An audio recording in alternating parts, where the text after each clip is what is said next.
Back and let's recap what's been happening today. The news of the recall of President Jacob Zuma was warmly welcomed by the Tripartite alliance partners.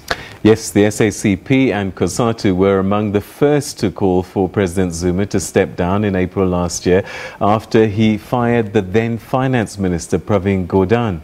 They basically believed he was no longer fit to lead this country. Almost a year later, their demand has finally been met. A decision also praised by the civil society. It has been long coming, taken too long to recall your deployee in these instances. And I think the intention to go through the processes was to ensure that there's a smooth transition.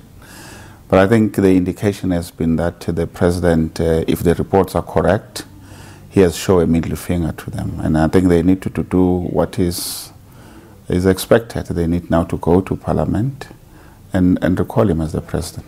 The ANC-headed alliance is now at one in respect of what we would call the conjunctural challenges that are facing our country. That the NEC has come to the decision to recall President Zuma is in itself an affirmation of the correct position that the party has been articulating for a very long time. We are happy that the ANC NEC has taken the decision to recall him, and that gives him very little option but to leave voluntarily now, in fact, be forced out of office or to face the consequences of parliamentary inquiries. There's no secret that Mr. Zuma's era and legacy will be one that has held back this country's potential, its full potential, its ability to develop. We have seen far too many cabinet reshuffles that were not in the best interests of this country.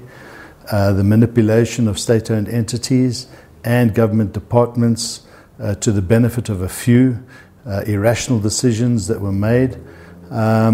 We've got a lot of catching up to do, so we welcome this decision. We have to deal with all the rogue and corrupt business people who have corrupted so many of our law-abiding civil servants, who have corrupted a number of ministers, that as those ministers go, as we are calling, we must also make sure that there are certain reprisals against those business people who are corrupt, who have been part of the scheme to siphon off the taxpayers' money.